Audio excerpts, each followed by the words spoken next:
Okay, so good morning, everyone. Yeah, this was a bit of a last minute.com live that I set up about half hour ago or so. We weren't going to do a live stream today because I was meant to be out, but plans changed last minute this morning, and so we've sort of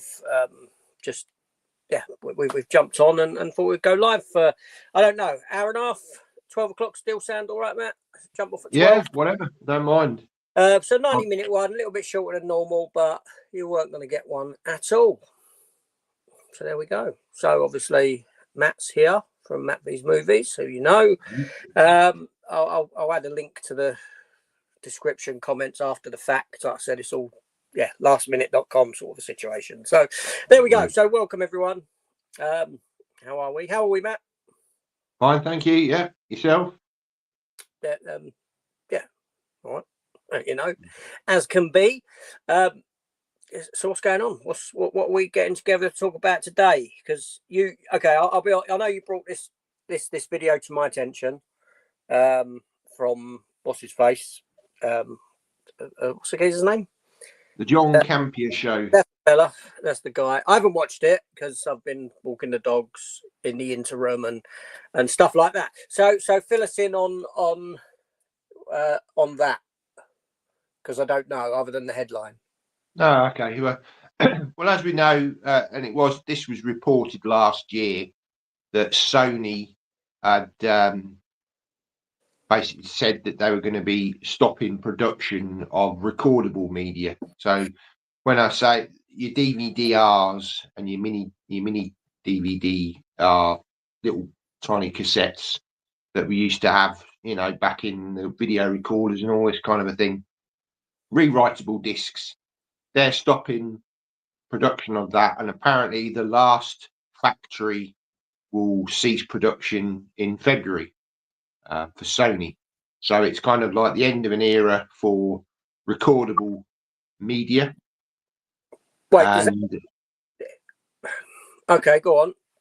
I've got some questions. Yeah. In a minute. And this guy John Campion, he kind of, I mean, he's been saying that he gave up physical media about 6-7 years ago for digital. You know, he said, I watched a lot of his videos. You know, they're mainly about entertainment news, movie news, and all the rest of it. But he's been saying for some time that he thinks, you know, the physical media will be sort of, when we say the death of physical media, I think we talk about the mass production of physical media.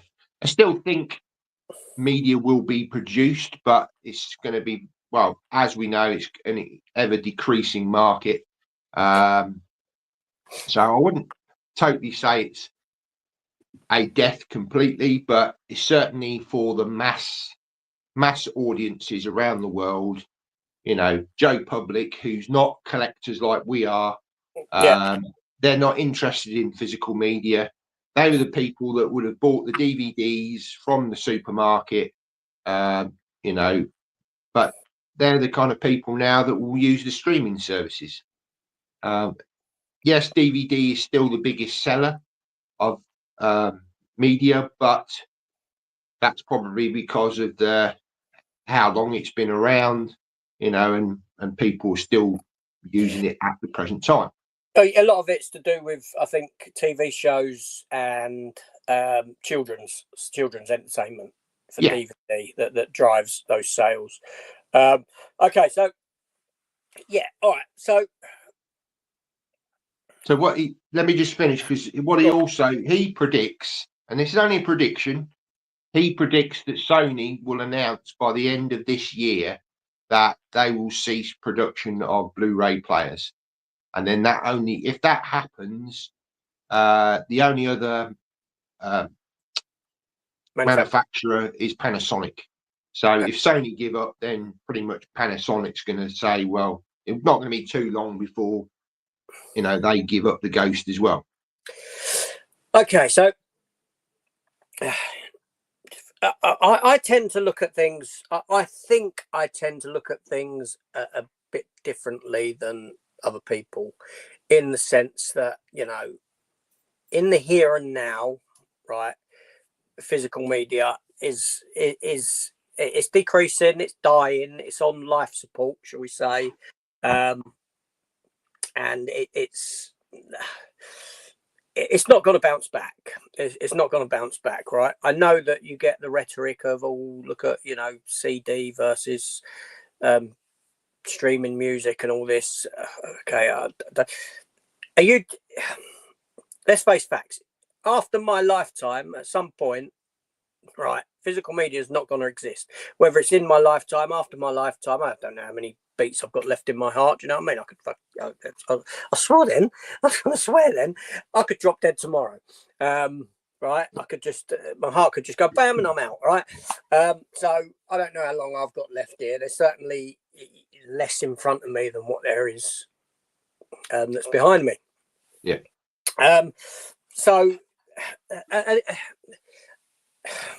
it gets me when you see, you get a lot of defenders of physical media isn't going anywhere. Physical media is not. There's a lot of defenders of that, and it really, I don't get it. I don't get it, right? Because, you know, I can produce data. I can dig up data that shows you year-on-year declines of physical media sales, right? I don't need that data. I don't need that data to see exactly what's happening, right? I've got eyes, I've got a brain, right? There's, and I've said this time and time again, there's a reason why shops have stopped selling. There's a reason why Disney pulled out of Australia. Prior to that, another somewhere else as well. You know, there's a reason why charity shops don't want your secondhand DVDs and Blu-rays. There's a reason why when you go in CEX, there's no turnover of physical media whatsoever. There's a reason why Blu-ray DVD has got no it doesn't sustain any worth. Value. Yeah, as in it decreases literally the minute you buy it. A couple of weeks, right? And these things you can get far cheaper, right? Reasons behind that: because the mass public don't give a toss for it, right? That's what it comes down to. They don't have it anymore, right? The younger generation, right? Maybe one in no, not even that. You know, you get a few young people that may jump onto it and enjoy it, but for the most, they don't give a toss. No. There are a few young people in the community. Yeah, there are in the community, but when but few and far between. Yeah, if you were to take, you know, 5 million young people, yeah, how many of them have got an interest in physical media? I guarantee you the percentage is below 1%. Right? Film physical media. No one cares. No one cares, right? That's the plain hard truth of it. And I mean, look at me and what I'm going through now, and my realization of the money spent and the money I continue to spend on physical media, and me saying, no, I'm stepping back from this, right? I've supported physical media for 40 years nigh on. Yeah.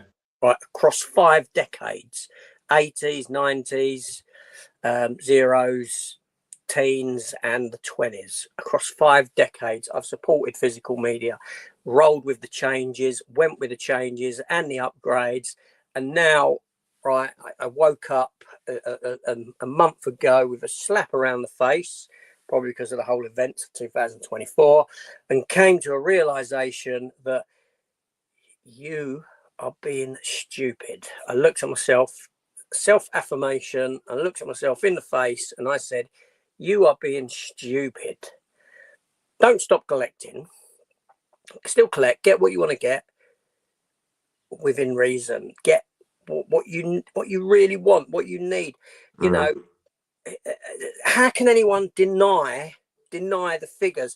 I know that recently I saw the pie chart that, you know, 4K has overtaken Blu-ray, that Mega Mike Movie Man posts, right? And I don't really pay no attention to those charts, those pie graphs anyway, because unless you're talking overall numbers, a percentage, it tells me nothing. You know, what's that? Percentage of 100, percentage of 200, 300, 5,000, 6 million. If you ain't got that number, then the percentage is worthless, right? I you know, there probably is got to happen that some of these will die. DVD, Blu-ray will die. 4K might become the mainstream thing, and the reason that's happening is because everyone's departing it anyway, and all that's going to be left is that niche little community left. Okay, but then what happens is, as cost of living increases, because that's going nowhere, as you know, people wake up to realizations like me, so you know, in a sense, I'm contributing now to the death of physical media, because I'm not going to be putting as much money, nowhere near as much money into it as what I was. No. Well, like I say, on this video, the guy says it's a cyclical, you know, scenario. You know, as we've seen, you know, yes, there are more and more collector's editions, and I maintain that it's a golden age at the moment for physical media. There's so many collector's editions being produced, you know, and for collectors, it's fantastic. It's a fantastic time because they can buy what films they want in the premium edition with booklets, postcards, posters, whatever it is. I think the problem with a lot of us is we get caught up in the collector's cycle and then just start picking up everything in collector's form, not necessarily what we want. No, I think that's where you're at. You got to the point where you were starting to collect so many different things, and then you're then thinking, hang on, do I really need this as an upgrade? so it's not just that. It's the sheer, you know, we've seen year on year growth of the collector's edition. We are seeing far more 4Ks being produced now. Now, I wouldn't say in a sense that I wouldn't use the term golden age, right? Personally, right? I don't believe that, right? What I hear is a death knell being rung, right? The reason we're getting so many damn releases isn't because, you know, because we're lucky, because it's, you know, it's a great. The reason being is because these companies know that they've only got a limited time frame. Right, they will have these projections. Of course, they will. They will have it projected, and of course, all these additions are contributing to an increase in sales because there's so many coming out. But people are being more picky, right? But they know full well that they're working towards a time frame, and they know that there's probably only so much time that we can work within. So what we do is we produce as much as we can in that time frame. Right, hence the reason why you have lazily made editions, right, with no thought process gone into them. You know, your art cards, your poster, it's just to get those sales, and it's the same films. So you're being sold the same films again, right? Now 4K, an influx of 4K, more 4Ks coming, but how many of them are actually made now with a level of investment and love put into them? You know, these are being mass produced. You know, I mean, different titles, the contribution of artificial intelligence to do it, and you're left with questionable releases. Yeah. I totally agree with what you're saying. That the reason we are getting these collector's editions is, like you say, there is a narrow window, and they're desperate to sell. They're desperate to sell this stuff in a short period of time. Yeah, desperation. When I say a golden age for the collector, what I mean by that is because they're producing these collector's editions, there was never this vast amount before. You would just get the standard edition for many, many years, you know, DVDs, you know, you used to always just get the standard editions. Criterions were always around. They were like the sort of collector's editions at the time.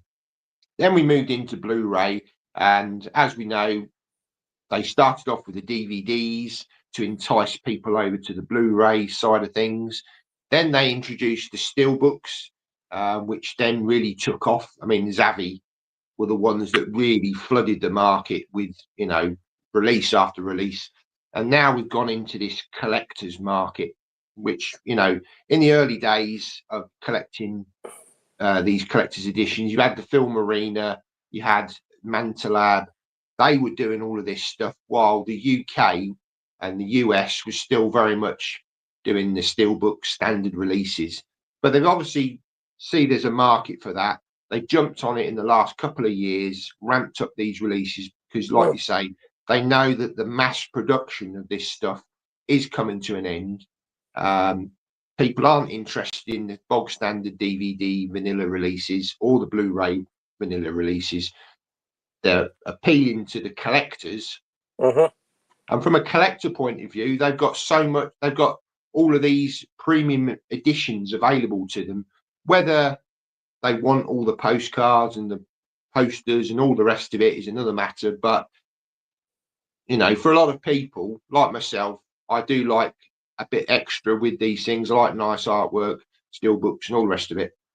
So I from that point of view, I see it from a collector's side of things, a golden age. But it's almost like an analogy is it's almost like a star, you know, that actually it gets brighter and brighter towards the end of its life, and then it shrinks down to a white dwarf, and that's it. And it's that kind of analogy that I'm trying to get to. That's where I think we are at. That's not a bad analogy, Matt. I like that. But I mean, it's you know, I mean, let's look, you know, and again, I've said this before, right? And it's common sense. This is common sense, right? Nothing more, right? So you're producing this stuff, right? More and more people stepping away from it. That's what happens, right? That's what's happening. More and more people stepping away from it. So your sales of individual items shrink. So yeah, 4K sales are up, right? But 4K output is huge, right? It's probably the biggest we've ever seen. But beyond a few titles, you're probably looking at shrinkage in the sales on individual titles, right? And as that occurs, the production costs of these items increase. As the production costs of these items increase, the cost is put to the consumer. So you get a price increase. Every time you get a price increase, more and more people say no. Or more and more people have to be picky, right? Well, that's where we're going now. Yeah. This is what's happening now. So it's the difference. That price increase is the difference between someone picking up 5 items with their disposable income. Just throw a number out there, okay? Just for the difference between picking up 5 items and 4 items, right? Already you've got shrinkage therein, right? And it's going to go to grow that until it implodes upon itself. Because, you know, it's that's what's happening, right? But you got a lot of deniers out there, and I get that. Should I use the word denier, or should I just say that they're optimistic? They're optimistic. I'm pretty sure. I think for some bigger channels, they maybe rely a lot on the new release videos that they do the Blu-ray hunting.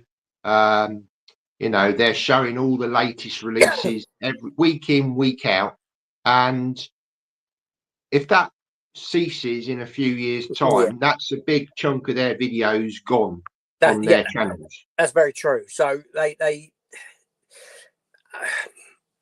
okay, so you got twofold effects, kind of a thing. Me sitting here saying it's dying, us saying that is putting it into the heads of other people, right? So people with these with channels that want to, you know, that thrive on the Blu-ray hunts and the pickups that they pick up, and most times they're probably not even, they don't even need it or need to even watch it. Do you know what I mean? They just go on a shelf for however long, and I'm guilty of that myself, right? And we all do it. Yeah, and you know, you're left with this situation. I've lost my train of thought now. I was on a roll then, and I lost my train of thought, which has gone out of my mind. What I was talking about, so they need to up. They need to big it up. They need to talk it up. Like, no, it ain't going nowhere. It's not going. Don't stop watching because you think it's going somewhere. It's not going anywhere. Physical media is alive and well. Produce some data to say that it's dying. Okay, all right, I can produce data to show that it's dying. Year-on-year sales show that it's dying. That's you can just Google that on the internet. All right, it's easy enough to get hold of. And there's been a mass decrease year-on-year. I'm talking over 50% from whenever, like 2015 up to 2023. It's just dying, dropping. What data do I need? Can you produce? What data can you produce that it's not dying? Yeah. Show me data that tells me that this is, show me some month-on-month, year-on-year increase.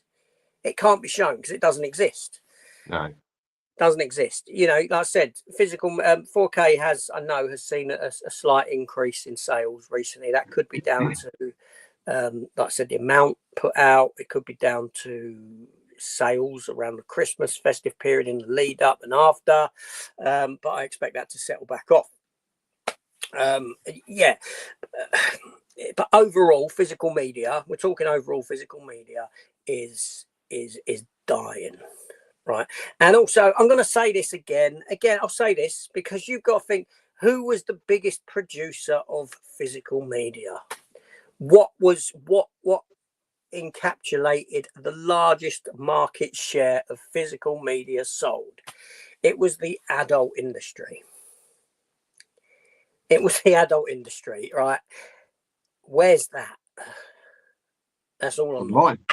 Right? The minute that died, right, all of a sudden, physical media, the production of physical media took a bashing, and all what was left was like what Hollywood produces, those sort of things, which was minimal in the grand scheme of what was released under such adult labels, shall we say. Yeah. But also, my next video will be my collection of that lot. Yeah. No, not really. We going back to obviously this video that sort of sparked this conversation today. John Campier saying that he predicts, that by the end of this year, Sony will make an announcement that they end production of the player. And I've done a video on this, talking about this. Once that happens, that sends a very strong signal, and it's already, because you've already had a couple of Samsung and LG have already pulled out of that market. That sends a stronger and stronger signal to the producers of physical media to say, well, if they're not going to manufacture players anymore, then we can't sell these things because nobody's going to buy new players. Let's right. I'm stupid. I'm an idiot. I ain't got two brain cells to rub together, right? Hypothetically speaking. Why are they stopping production of players? Why? Yeah. Well, because they don't see the future of physical media, do they? They're not producing the players anymore because they feel that. Well, I mean, it's happened in the games market, hasn't it? I mean, obviously, this PlayStation 5 now, they've stopped producing the physical discs. Yeah. Games. So if I was to sum it up then in simpler terms, are we saying that they're not producing players because players aren't selling? Well, they must. Yeah, they can't be selling, otherwise they would continue to. There you go. Yeah. There's your answer. Why? And then why aren't players selling? Because people aren't buying physical media. it's not rocket science, is it? Do you know what I mean? No. It's not rocket science at all. There we go. I'm not saying that a small company might step in and might say, oh, let's produce, let's do you know what I mean? You get your boutique labels, your niche market labels. There might be someone step in and say, oh, let's take that on and produce players, because these bigger companies have stopped. That's feasible. That could happen. And they know that there's still a small market out there of people that have these large collections that will, obviously if the big names go out the window producing new products, we're then limited to the second-hand market, and obviously people, if you're buying something to replace something, ideally you're going to want to try and get something brand new, because you're never quite sure if you buy. I'm just letting him have a run. He's starting to bang at the window. He's not made an appearance on the channel for God knows how long. So what's his name? What's his name? Squirtle. Squirtle. Okay. It rhymes with turtle. I don't know. Is that a Pokemon name? I don't know. My daughter named him. It was a gift to my daughter, but right. But yeah, Squirtle was his name, but just Squirtle. Come here, tortoise. Yeah, so let me have a run round. Sorry. No, that's all right. What was I saying? I've lost my train of thought. Bloody turtles. Yeah, I don't know. I've lost my train of thought now. Oh God. I know. Sorry, that was my fault. No, that's all right. I'd have to look at the playback and find out. All right, let's see what people. Let's see if there's any what the comments are saying and whether people were angrily, because I haven't seen the comment. I ain't looked at the comments. They're there. I see 11 comments. Let's see if people were angrily upset with what we're saying. There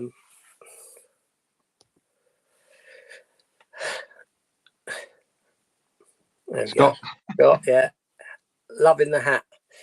That's just to male pattern baldness. That's just to hide that.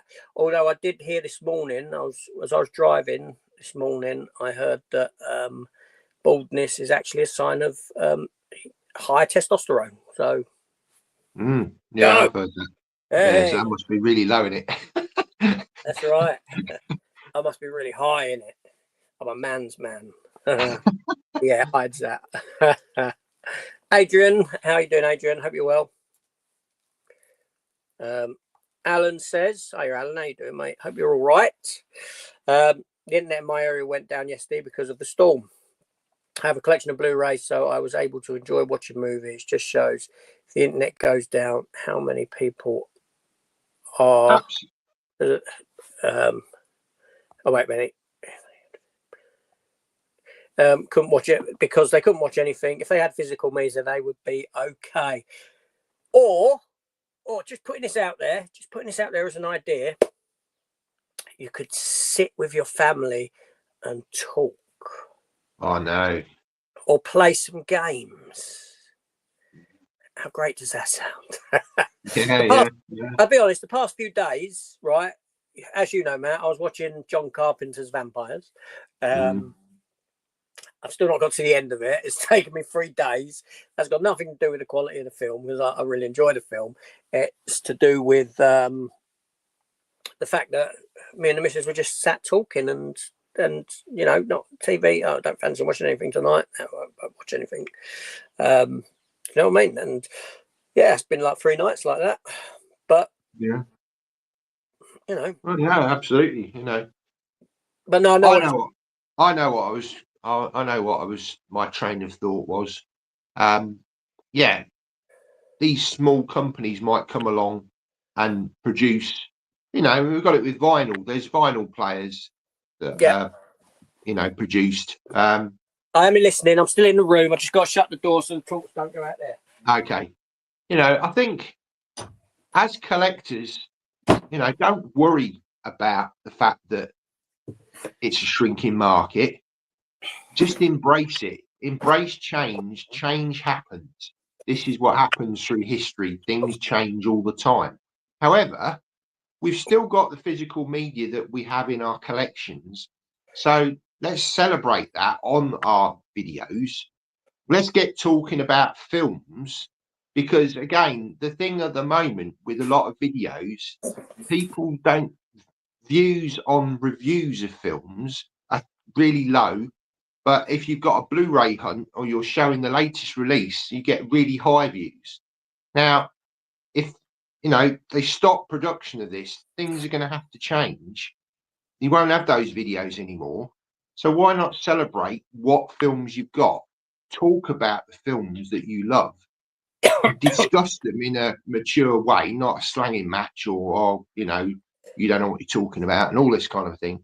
Yeah, That's the way the community is going to have to go. Embrace the change, but you can still keep physical media alive.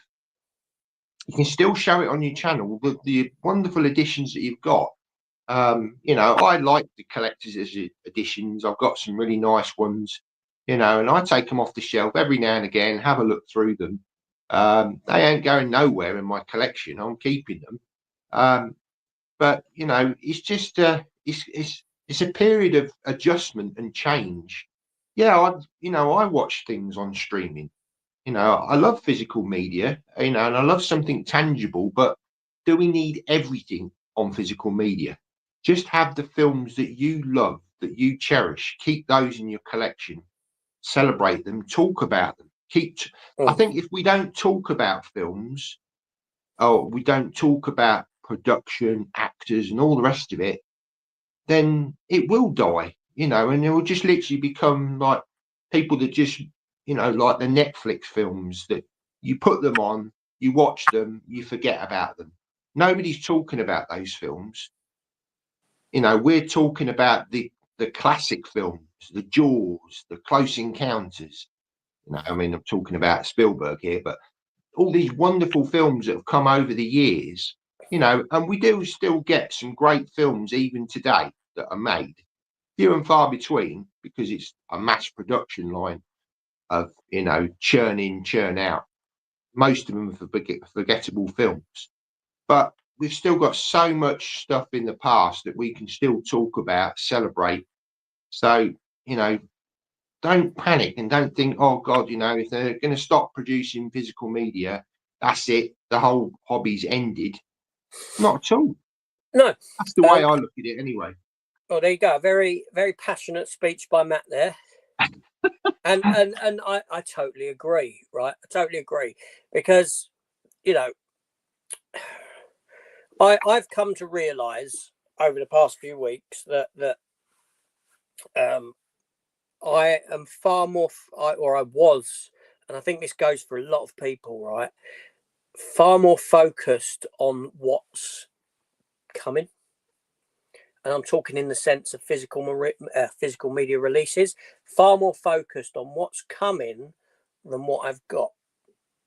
Yeah. Right. And I feel that a change has occurred, or is in the process of occurring, because more recently I have gone and pulled older films off of the shelves, like Congo, Air Force One, John Carpenter's Vampires at the moment. I still got to finish it, but like I said, that's nothing to do with the quality of the film. That's just, and I came to realise, I've got some good films. I've got some good films, or it's subjective, but what I say is good films, and I'm not watching them. Why am I watching them? Because the focus is not on that behind me. The focus is on what I haven't got. Yeah. And what I can get. Now, yeah. That's the focus. And that's just so damn wrong. Yeah. Totally reverse that thought process, reverse that viewpoint, and look at, and like I said, I'm gonna still get steel books. I'm still gonna get some upgrades. I will do, but I'm working within the confines of a amount of money that I'm leaving myself with, and I don't want to step outside of that. And if there's going to be stuff that I'll let go, because inevitably, because it steps outside of that confines of the disposable that I've left for the hobby, so to speak, which is, you know, it's not large in grand scheme of things for me, if that makes sense, right? So because I'm focusing on that, you know, I'm on DVD Blu-ray.com. Well, what's coming out over the next month, next 2 months? What is there? I don't care now what's coming out over the next couple of months. Start caring about this behind me, watching, like you said, talking about some of these films, because I'm revisiting these older films, right? And this is what I'm finding very true at the moment. I'm revisiting these older films that are not really weren't really considered good films back in the day, right? Like Congo and that, and but now when you watch them, they're so different to what you get today. They're so there's more to them. There's more heart. There's something in them that's very lacking in film today. You know, even the worst films from back then just seem superior to a lot of the films that you get today. Yeah, you know, I do. It's concerning that, I mean, I do think imagination now there's not as much imagination going into films. I mean, I'm not a book person, so I don't know. I'm hoping that the book world is alive and kicking, and people are producing wonderful books, you know, with new stories, and they're using their imagination. And I wish I was more of a reader, because I think it helps to keep that muscle in your head, the imagination going. Because, but I feel from movie point of view, it's just rinse and repeat. It's just like a production line now. Just let's get the film out, try and make as much money out of it in a short period of time, ditch it, move on to the next thing. No, It never used to be like that in the past. It never used to be like that. No, it didn't. I know, but things have changed. A lot has changed in that world. But yeah, no, I was only joking now about, you know, I get exactly what you're saying, because I'm the same. Yeah, if things went down, you got physical media to fall back onto. And Bal says, "Morning, lads. What do you mean it's dying?" Oh, look, he saw 4 DVDs on the shelf at his local charity shop. There we go. So it is alive. Alive and kicking. That's all jest. That's just a bit of fun. Jamie Bal. Hi, Jamie. Hope you're well. I saw you selling your what do you call it? I did see your post selling off your Chuckies, free Chucky series. Yeah, Jamie's selling them at the minute. I think that's the post I saw. Yeah, I like them. I won't get rid of them. I am a Chucky fan. But yeah, no, so hey fellas, as someone who does Blu-ray hunts, if physical media stops, my channel won't stop. Guess it will just be short films, but I would then delve into the collection I have. Yeah, exactly. You change, you adapt. Yeah, and I'm not, you know, don't get me wrong, I'm not knocking people for Blu-ray hunting. It's what you do, and you know, I do watch Blu-ray hunt videos. Popular videos, people love them. I watch them because I don't get to the shops now. I can't bother going. That's more the case of it. I can't bother going to the shops now. So I like to see what's on the shelf. So I like seeing what other CEXs, what they've got in stock. Because every now and then, not so much now, but you know, you see someone looking at the shelves of CEX, and you're like, oh, you know, there's a film. It doesn't happen often now at all. There's a film that I ain't got or that I'd like. You know, I like that element to it. And also, you know, on occasion, even though I do look at Blu-ray.com and see what's coming out, obviously, some of them I miss. Like, it don't speak to me when it's on a computer screen. But then when someone's showing it, like this has come out this week, it's like, oh blimey, I didn't realise that was out. But there we go. Scott's asked, has the sales of PlayStation 5 helped 4K? I would say no. Not now, because the consoles don't even have the disc drive, do they? No, you do have the choice between PlayStation 5. You've got a discless and a disc version. You've got a choice between the two. I know one of my sons has got the disc one, the other one's got the discless. Right. I would say no, simply because it's, again, people don't care for the format. In the, when PlayStation 3 came out and it had a Blu-ray player within, it helped drive Blu-ray sales. PlayStation 4, I believe PlayStation 4 had a 4K player built in. Someone correct me if I'm wrong. My kids didn't have. Didn't have Did 4K in it. Was it The just Blu-ray?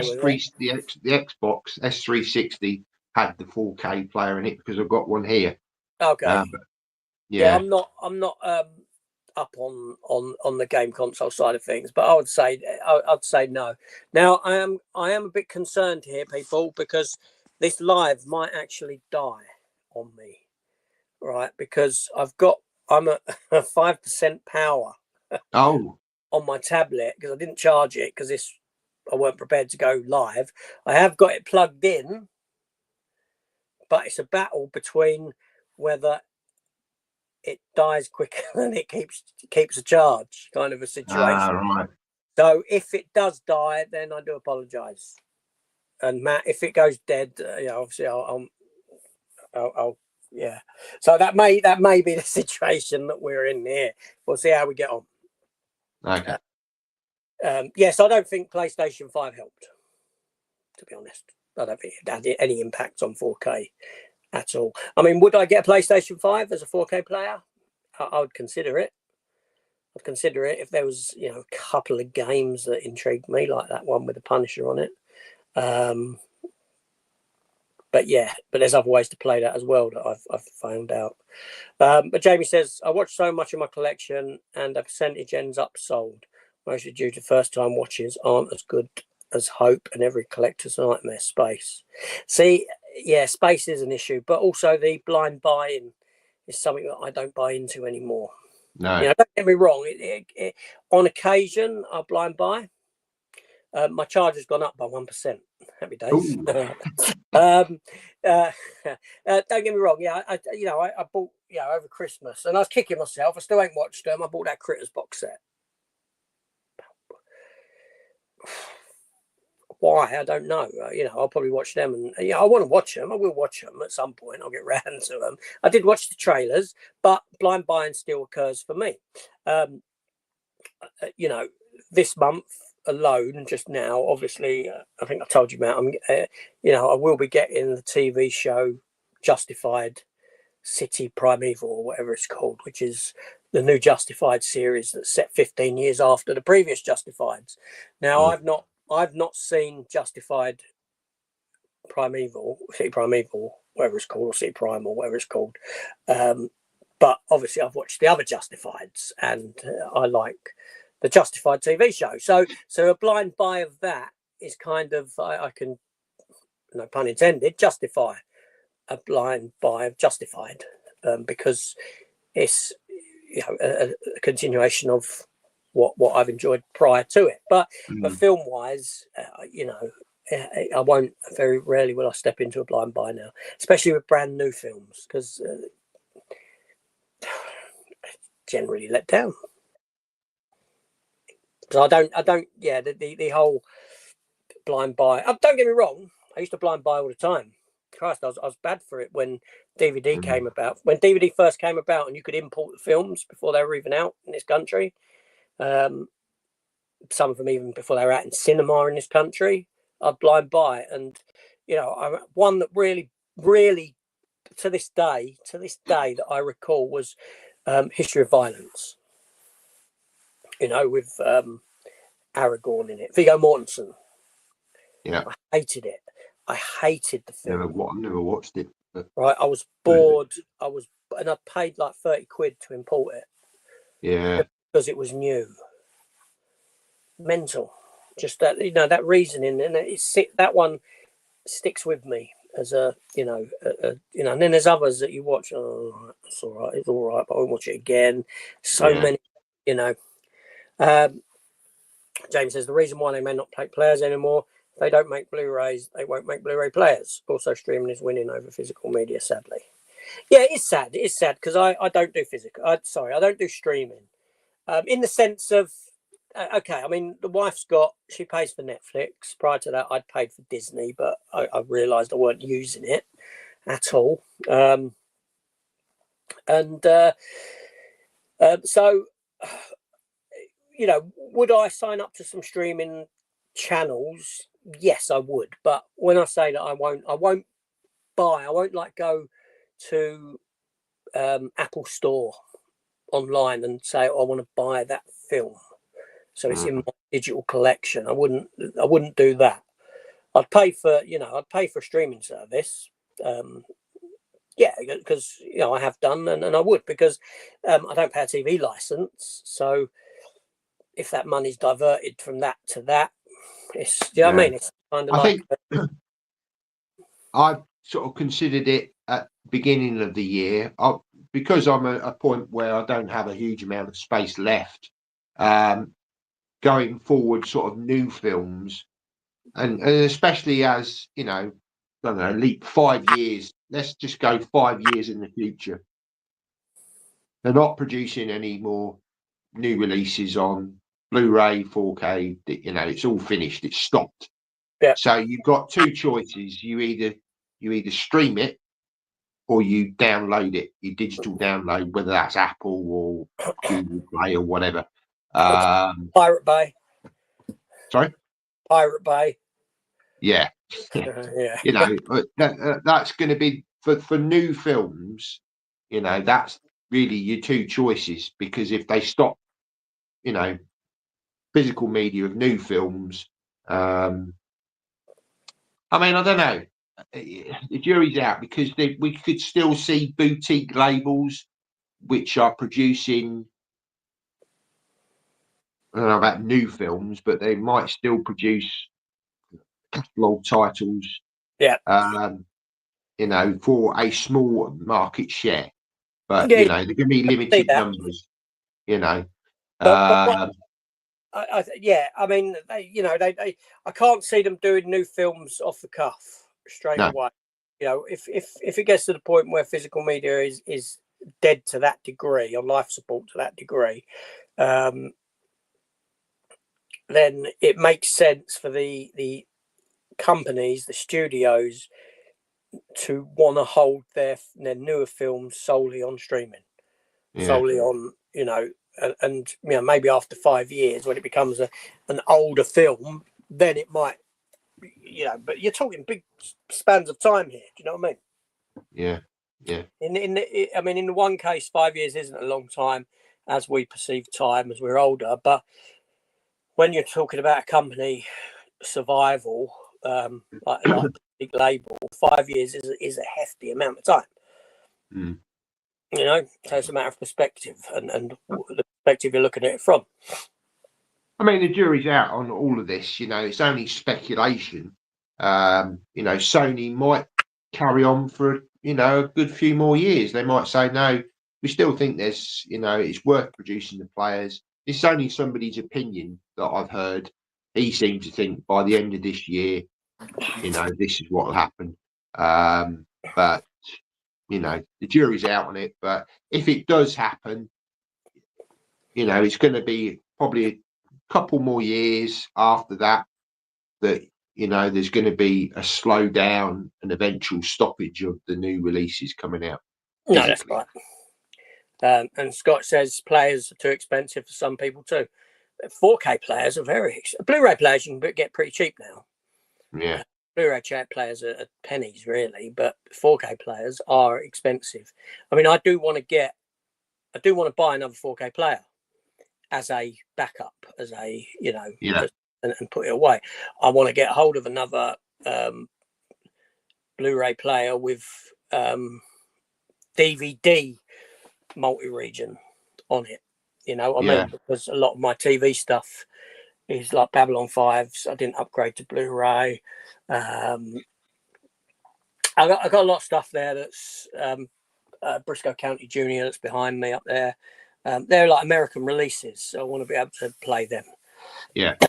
Yeah, I think I'll get a multi-media player. Hopefully that you can do DVD and Blu-ray, because I've got a few Blu-rays that originate, not many, but and still a few DVDs that originate. But yeah, I mean, again, once production of 4K players ceases, again, you'll see a drop in the second-hand market. Initially, they'll come down; they'll just drop like a plummet. Yeah, Prices will plummet, but then as time goes on, then they'll start becoming more expensive because people are then seeking out this stuff. Like the VHS players. I don't know. I think they might be sort of going up in value now, VHS players, because there's been a bit of a resurgence of people buying VHS. well, So yes, they then become more demand. yes, supply and demand situation, isn't it? Absolutely. That's what it becomes. Jamie says, Yeah. hello, Squirtle. That's to the tortoise, anyone who may have jumped on. Yeah. He says it sounds a bit naughty, Squirtle, only if your mind lives in the gutter. Jamie. Remember, my daughter named him that. I'm sure Squirtle is a Pokemon character. And obviously Squirtle rhymes with turtle. And in America, they actually call them turtles. You got land turtles and water turtles, I suppose, sea turtles. Although you got terrapins as well, which are freshwater. So would that be so? Yeah, it's a tortoise, but yeah, I can see my daughter's thinking logic. Yeah, yeah. There you go. It ain't like I call it Squirtle. It's just like our tortoise. Right, cool. I am sorry. People are spark straws. People are sheep. They will consume films as they are presented. The companies like Disney and Netflix push streaming so they can control what's watched, what's popular, and have all the metrics. Yeah. Yeah, you've said that yourself, Matt. It's about control. It is. Ultimately, the studios have always wanted it. They've always wanted control over their content. They can, do whatever they want with it. You've seen it with Disney. They put shows on and then they remove them, or they change them. And that's not right. They shouldn't be doing that. But no, in a digital world, they've got that control. There's nothing you can do about it. Yeah, but then you've got it being done to books as well. Books being altered. That shouldn't be allowed. No. You wouldn't go up to the Mona Lisa and change its smile. You wouldn't go up to the Venus de Milo and put arms on it. No. But there we go. Anyway, what sick individual creates a sculpture of a crippled person anyway? I don't know. But there we go. Jamie's saying what we were just saying. Obviously, he's 20 minutes ahead of us in the sense. I'm considering getting a backup Blu-ray player now. I've heard it's mainly the stop of BDR, recordable discs, which will stop bootlegs dramatically. Yeah, it will. That'll be the end of that. Which kind of makes sense, doesn't it? Right, in a sense, it makes sense because, like I said in that video of mine, we did see an increase, and then this is just me. I ain't got data to back this up, just eyes and a brain. Obviously, we saw the increase again of bootlegs when Disney first started with their streaming TV stuff, which wasn't going to get released physically, and so we saw an increase in the bootleg market.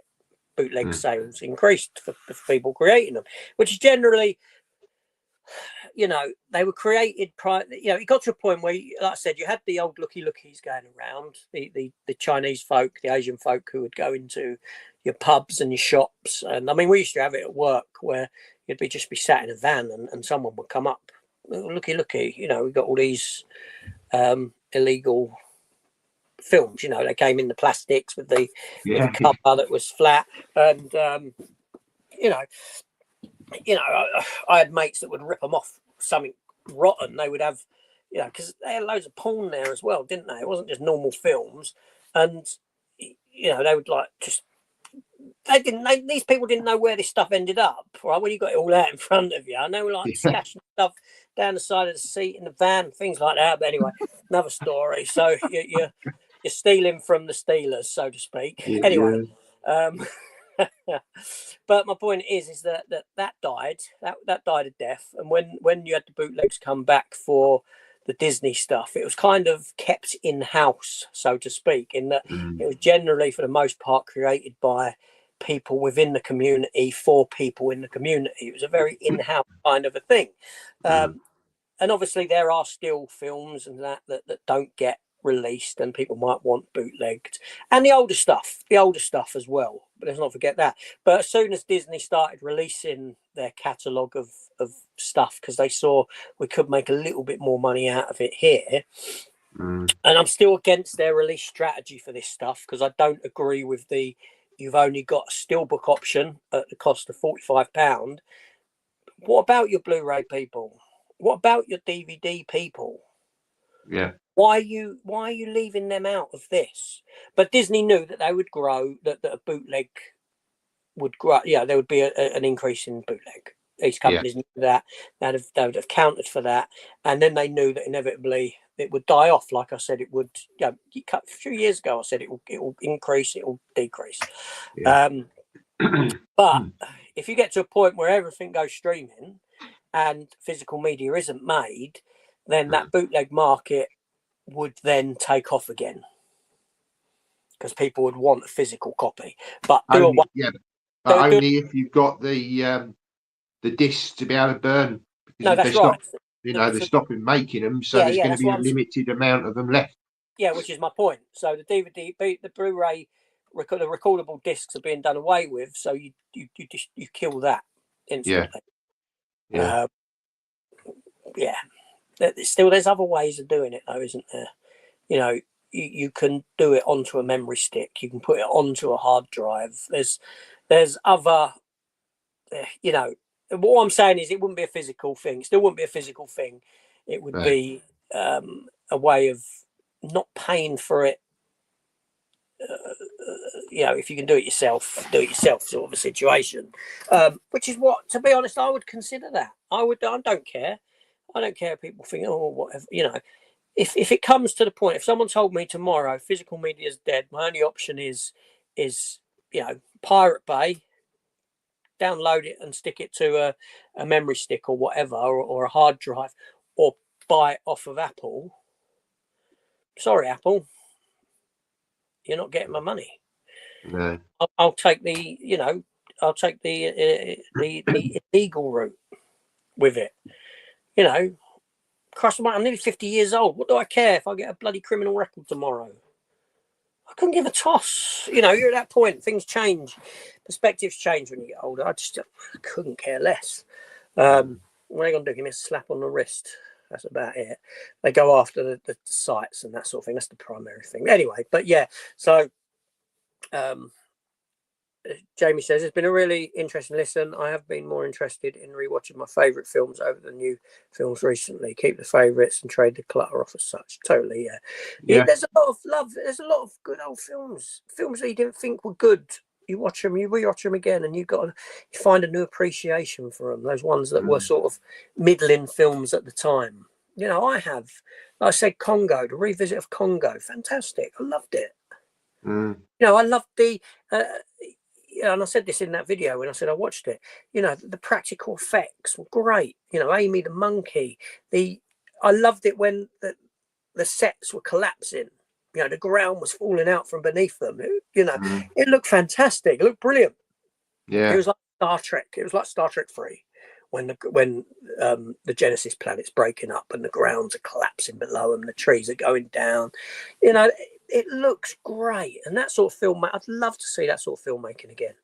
That tangible filmmaking. It would all be done in CGI now, and within as good as CGI looks doing it. There's when you compare it to the physical, like if you put a CGI version of the collapsing up against Star Trek 3 and you're frozen. Has his battery died? No, stream's still going, so it looks like it's just me at the moment. I suppose we could both freeze.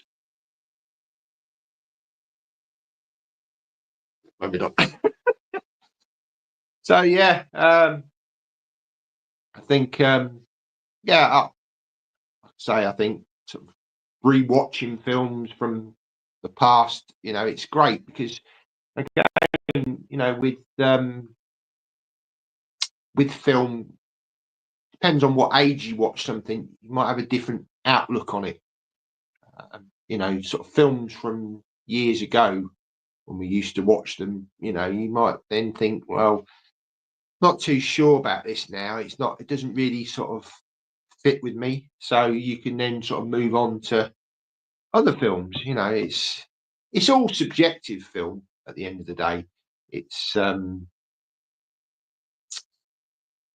know. I've lost my train of thought now. Where's AJ gone? But yeah, we'll try and get him back at some point. Let me just check my phone, see if he's.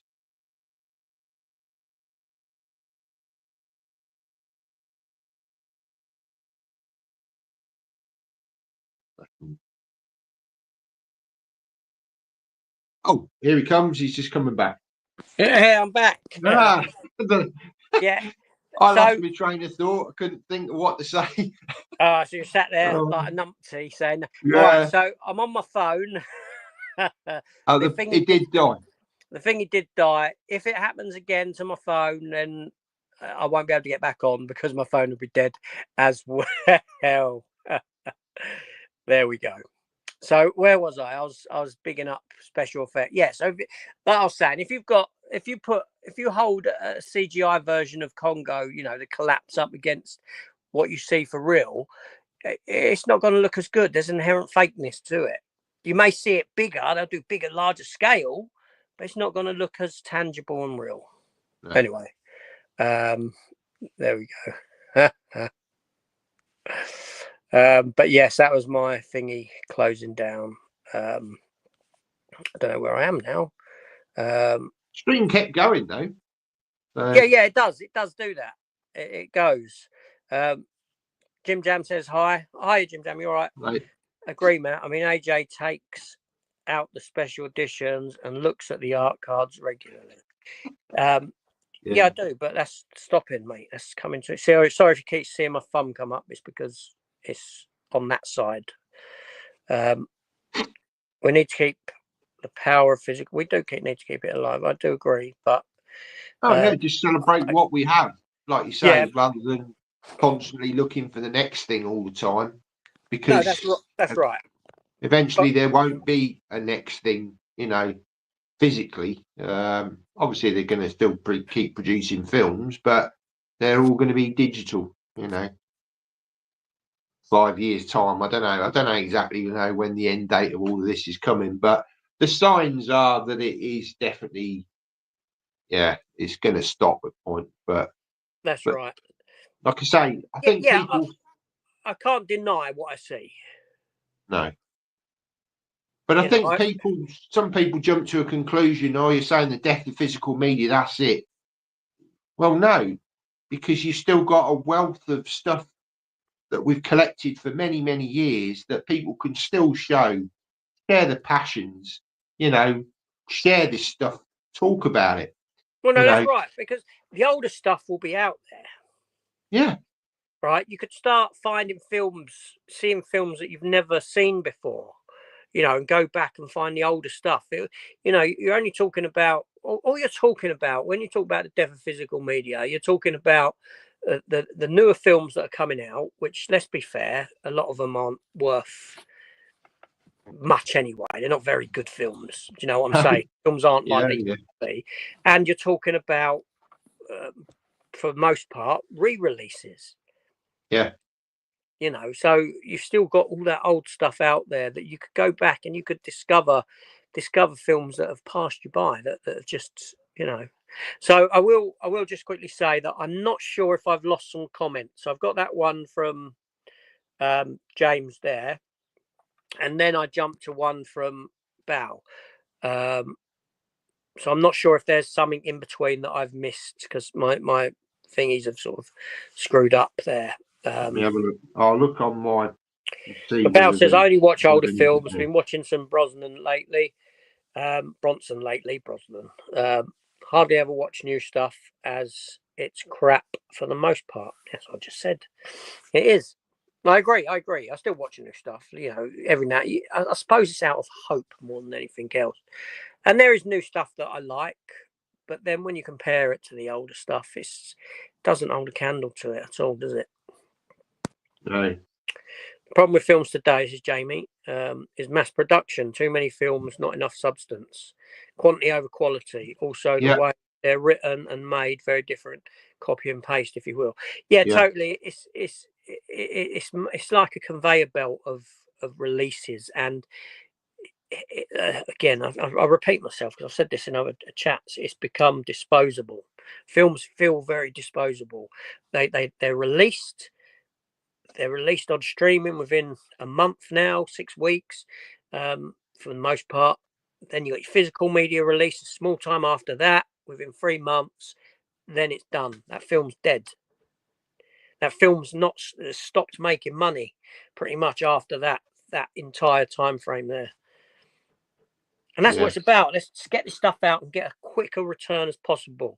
You know, but it's like I say, back in the day of VHS, you had a film come out in the cinema. It was sort of monumentous kind of a thing, an event. It was an event. Films were events back then, a lot of films, right? And then a year later, it came to VHS. You've created another little event again around that film. Right, because your stores put up the poster. Oh, look, Die Hard's coming. Die Hard 2, whatever, is coming to physical media. To VHS. I can rent it. I can watch it again. Right, and then again, each time the events decrease, kind of a thing. But you've got event situations, and then the film comes out to purchase. Another small event for those people that want to buy it. Yeah. You've got 3 events there over the span of maybe 2 years or something.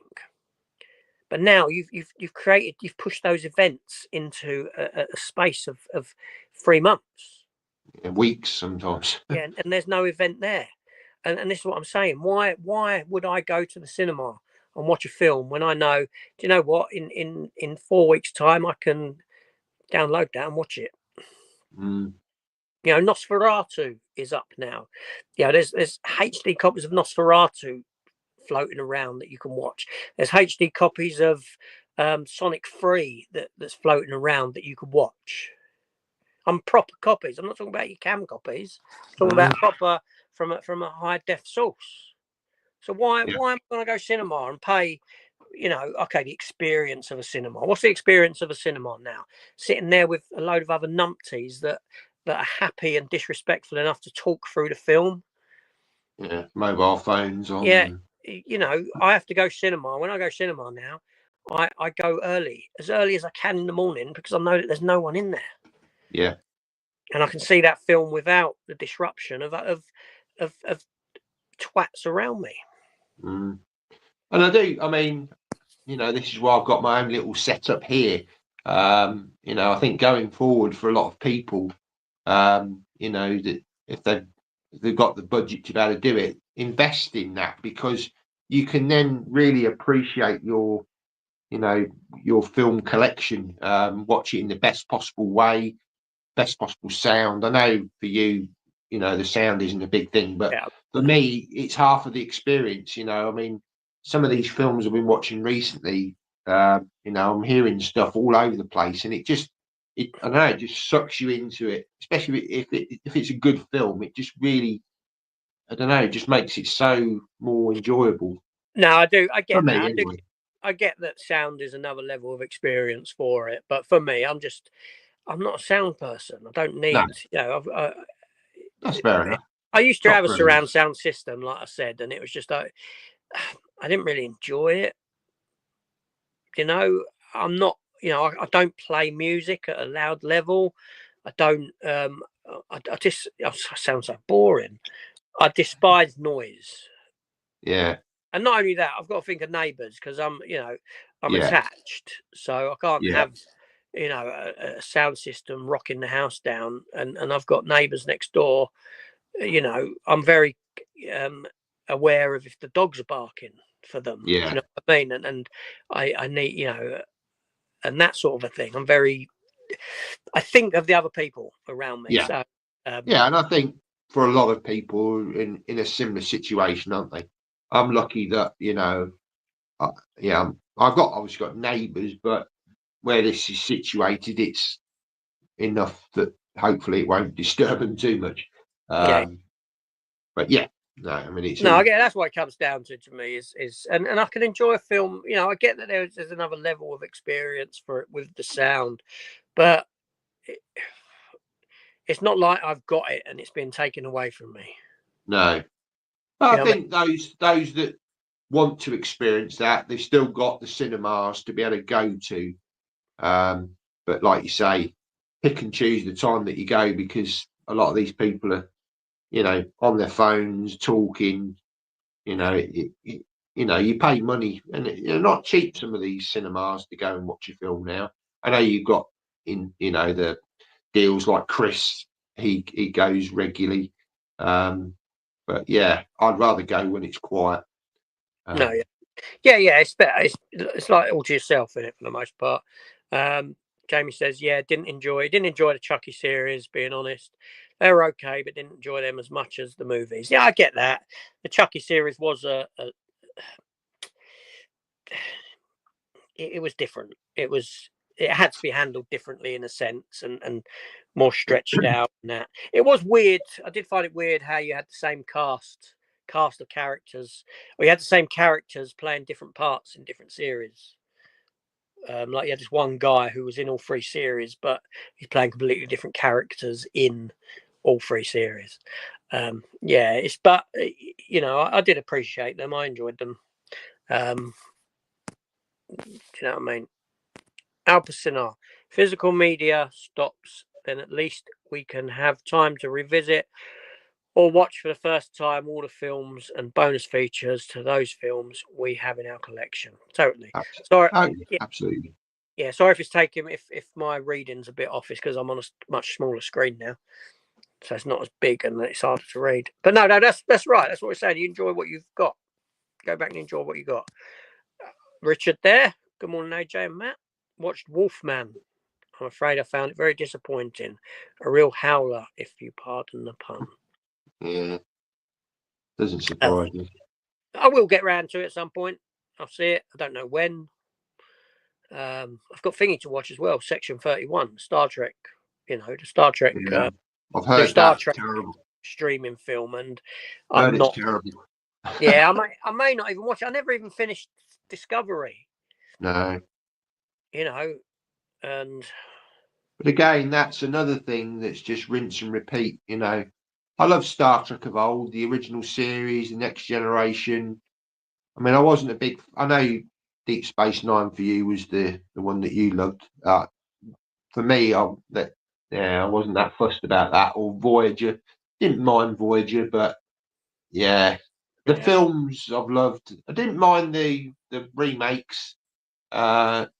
Into Darkness, I felt was a bit of a, well, it was J.J. Abrams, wasn't it? Just tweak it, and then just it's a remake of the Wrath of Khan in a way. that was thingy. But Star Trek drives people away. So Uncle Dave's movie and toy channel. Physical media is not dying yet because people buy more DVDs than Blu-rays and 4Ks. At the moment, it's not. I beg to differ. I beg to differ. I mean, yes, DVD still holds the greatest market share of the three formats. That's without saying. But let me ask you this. I mean, I'll pose this question to you as I did earlier. Why is physical media stopped being sold in supermarkets, in shops?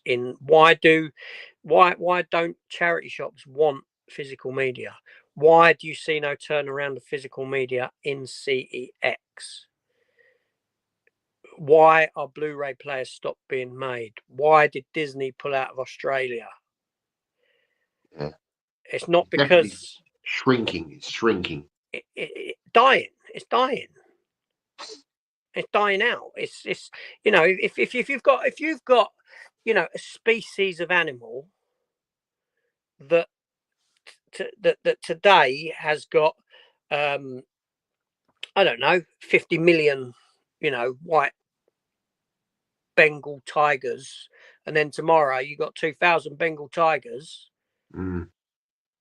or you've got a decrease of the population across 10 years, and you've decreased by 50%, 70% over the 10 years. It's dying out. Yeah. It's dying. Something's going wrong. It's dying, and that's physical media. Is a year on year. You can pull up the stats. Google the stats. Physical media year on year is decreasing. That's the definition That's the harsh reality of it, unfortunately. Of dying. That's, you know, it's dying out. It's dying out. Close to extinction. When a species gets, you know, numbers decrease and dwindle, it's getting close to extinction. Physical media is dwindling year on year. It's getting closer to extinction daily. So you can't say that it's not dying. There's nothing to support that it isn't dying. Just because DVD still outsells Blu-ray and 4Ks means nothing, you know, because your DVD sale numbers today compared to DVD sale numbers 10 years ago are nowhere near. I get that people don't want to admit to the fact that it is, but you don't need, like I said earlier, you don't need stats. You need eyes. Eyes tell you, because what I just said, the shops, the non-making of physical media players, the pulling out of countries, whatever it may be, it all points to one thing. How can you deny that that's not the case? You can't, unless you're living in you know, denial. And I get that people live in denial. I get that, but there we go. So yeah, I disagree completely. Sparkstron. Venus de Milo was the first woke sculpture. So true. Oh, is this where I froze? He's frozen like Walt Disney. Yeah. He's been attacked by the woke brigade. I think that's the postman just come. He's been cancelled. 1%. Yeah. Tablet battery, 0%. Anyone getting new Sonic 3 steelbooks? No. So Sonic 3, obviously, steelbooks have just come up yesterday or whatever it was. There's 2 steelbooks. One that's got Sonic on it, nice blue color. One that has got I forget a character's name. The red one, played by Keanu Reeves. Steelbook with him. What's your choice? Now, or will you get both? Yeah, well, you get both. I did get both of the Deadpool Wolverine steelbooks, and I sold one a few weeks ago on eBay. I looked at them, I saw them on the shelf, and I said to myself, idiot. Why? Yeah. Even though I got them for free in the end because of the cock up with Amazon Italy, etc., I still looked at them, even though they were free, and I said to myself, idiot, what are you thinking? What are you thinking? So at the moment, I have pre-ordered Sonic 3 steelbook. Yes, I have pre-ordered, right? Because I've got Sonic 1 and 2 as a steelbook. I've got Knuckles as a steelbook. You know, although I thought Sonic 3 was overly long and could have done with a few edits, I quite enjoy it, right? So I have pre-ordered without seeing the film, but I will see the film prior to getting the thing. At the moment, yes, I have pre-ordered both steelbooks. However, they're just placeholders until I decide that I want that one over that one. Yeah. Now, I'm edging towards the Sonic one because I think the blue looks nicer than the red. However, the red looks more unique. So I don't know, but I definitely will not be getting both of them. That decision just has to be made, and that's fear of missing out at play there. Yeah, that is fear of missing out. That's driven me to hit pre-order on both when I don't know what one I want, or I don't even like the film, and that's it's fundamentally it's making me feel weak that I've done that. You'll see my video later today, but it's a process that I'm going through and working through, but I certainly won't get both. So what will you get, Scott? I'm sure you get one. Back in the room, Jamie. Oh, there you go. Scott said, I have the first two, so I was tempted. Not seen the film, though.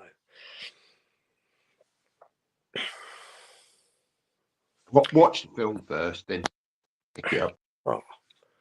Stoner Paranormal Investigation says, smash that thumbs up button, people. Subscribe and support the awesome channel.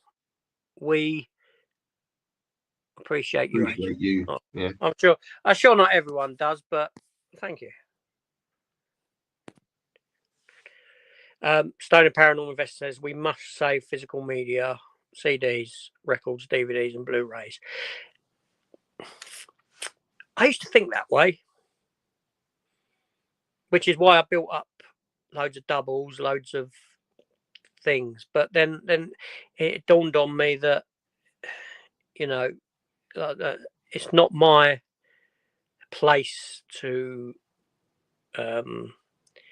not save it, but keep it, whatever. It's not just keep what I want to keep. As a community, you can have everything and keep this stuff going, but certainly, and I ended up with a lot of crap thinking that, I shouldn't get rid of anything because it could go somewhere one day. Yeah. I think just focus on what what works for you and keep that part of it alive. Absolutely. Like I say, this is the platform. Well, not just this. I mean, obviously you've got Instagram, Facebook, wherever you choose to, TikTok, wherever you choose to share your passion. We can still show the physical media that, whether it's CDs, VHS is making a bit of a comeback in, people are picking up old VHSs and still showing them. It's great, I like to see people pick. I wouldn't pick up VHS myself now because it's not something I would never play. But I made that decision about a year ago now. I wouldn't pick any more up. But there's other people that are collecting it, and it's still nice to see because you think, oh yeah, I remember that from back in the day, and you can talk about this stuff. And I think if we continue to do that, we'll keep it alive, within our collections. But what you've got to come to terms with, some people have got to come to terms with, is new films going forward. There's a limited time for this stuff to be put on physically because they just get to a point where they say, right, that's it, no more physical. All these new films are going to be digital now, but you've still got your collections, and let's just celebrate those, keep those alive. No, totally. It's Stephen said hello, and he's reminded me that the character's name is Shadow. No, I know Stephen saw Sonic 3 the other day. He said that he did find it. He said felt it could have been a bit shorter. It's 1 hour and 50 minutes. He said it could, but I felt that with the second one, that there was a whole subplot about a wedding that I felt that could easily just be edited out of the film and you get a smoother runtime. John Robinson, I like this. 20 years ago, all my friends had either DVD or VHS. Now I'm the only one still collecting physical. Yeah. Which goes to show it supports the rhetoric that physical media is dying because people don't care. But general people ain't interested in it. Ain't interested because they've moved past it. They've moved on. It is you know, I remember a few years ago, I'm saying a few years ago, quite a while ago, actually, probably about 10 years ago now. Obviously, Dread had come out, the film Dread. It flopped at the box office. There was all this talk of a sequel, potential sequel, blah, blah, blah, but it didn't make the money. And there were these online drives to push sales of the film to you know, that actually actively tried to told people to go out, buy a second copy of the film. Because if we get, you know, if it's shown that there's an interest in this film, the sequel, you will get the sequel. So I bought it for someone for Christmas. I thought, okay, I'll go, you know, I'll sign up to this. I'll sign it and I'll go and I will support by buying a second version of it as a Christmas present for my brother-in-law. And when I gave it to him. He used to collect all physical. You know, he had loads of physical media. He had a huge DVD collection and Blu-ray collection, and I could almost feel the disdain for the item. Not so much that it was Dread, just the fact that it was physical media. Really? I felt it, and I feel it from people when, you know, and I don't ask for physical media now as a gift from anyone because at Christmas, because I feel this kind of this sense of, why are you asking for that? It's a waste of money, kind of a mentality from their part with it. So I've stopped with asking for it.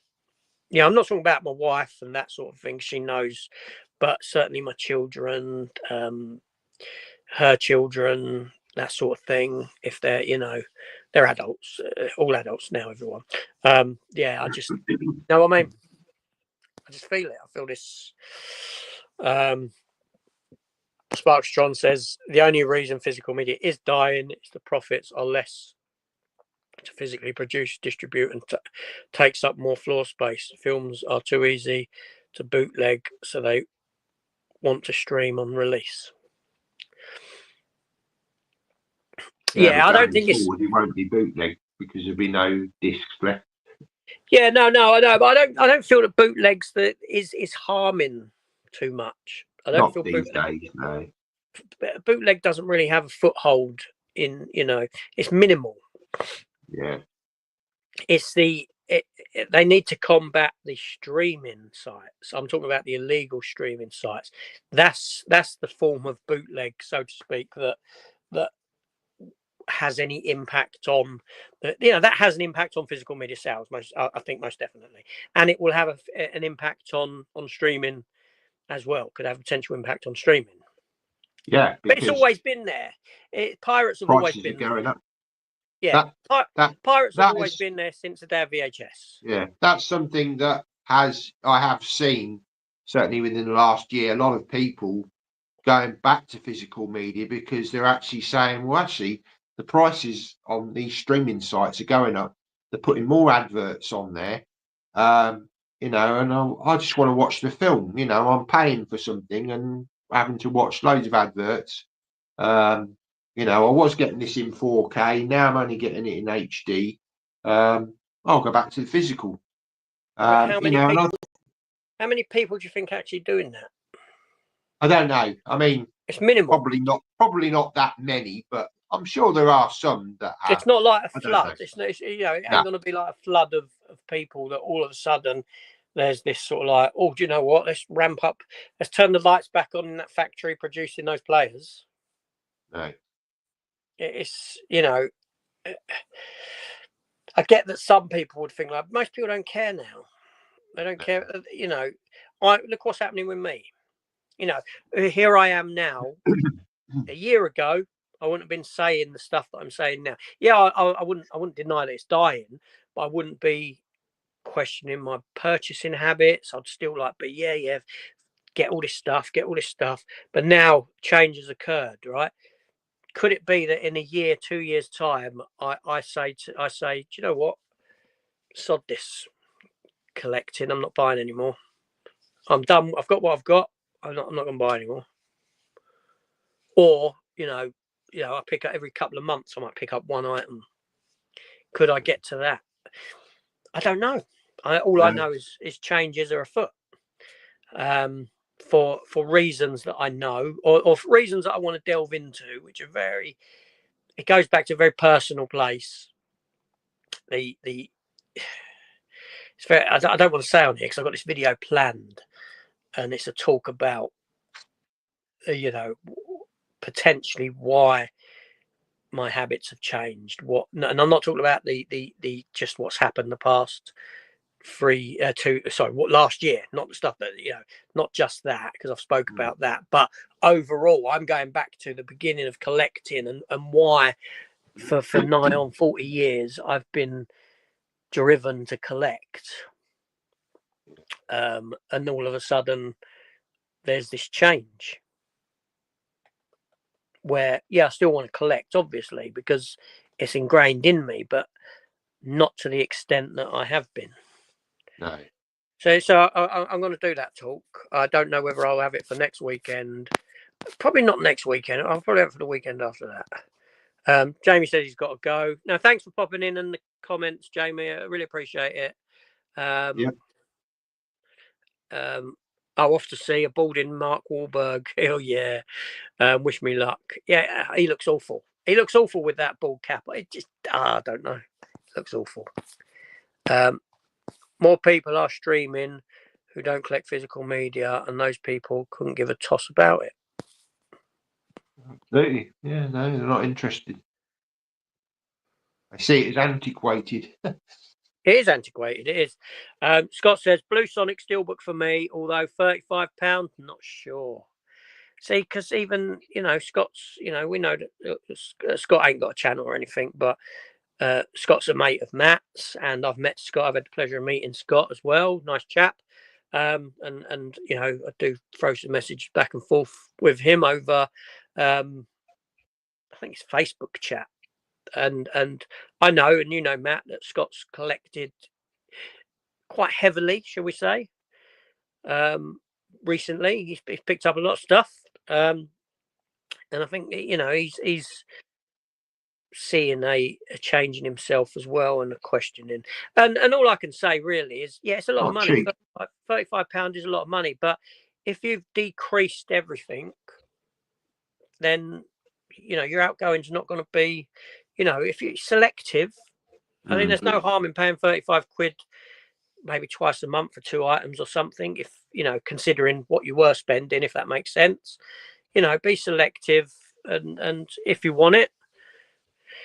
But also keep an eye on, keep an eye on Amazon Germany or Italy or whatever, because Italy for steelbooks, they you can get some very good deals on there. Okay, the J card might be in Italian, but if that doesn't bother you, the design of the steelbook will be exactly the same. No, that's it. And even on first purchase, with postage, generally you get them cheaper than UK price anyway. Yeah, you could probably save £5 on the cost if you imported it from Italy. Yeah, I mean that Twisters steelbook, that was 35 quid on HMV, and I went on to Amazon Italy. I did have a voucher, for about €21, and I think it was just after Christmas. I was keeping my eye on the price because I'd seen that Twisters drop, and in the end I got it for about €16, and then £3.99 postage. So it was just under €20. Yeah, see. And the fact that's the thing, when they sell out over here, a lot of these steelbooks sell out, they are still available over there. While people were trying to scalp Deadpool and Wolverine over here for stupid money on eBay, the British ones, you could still get it from Italy for like 30 quid. Yeah.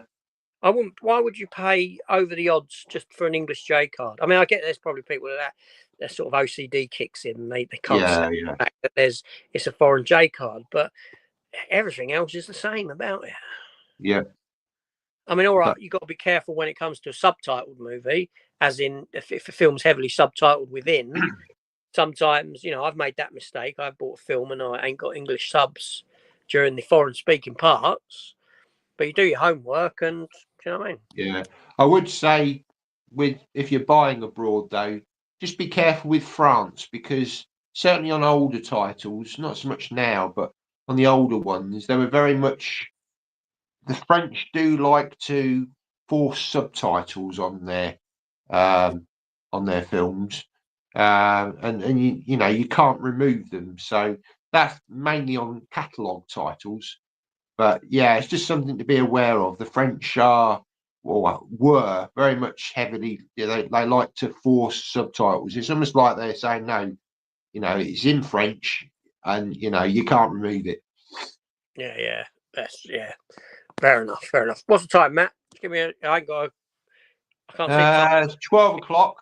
I mean, I'm happy to go on for another half an hour if you are, but if you want to end it, then absolutely fine. No, that's fine. We'll carry on for half hour. I'm just setting my watch. Like I said, if I can't see what my phone's at, so if that does go off as well, then that's me done. Yeah, that won't come to pass.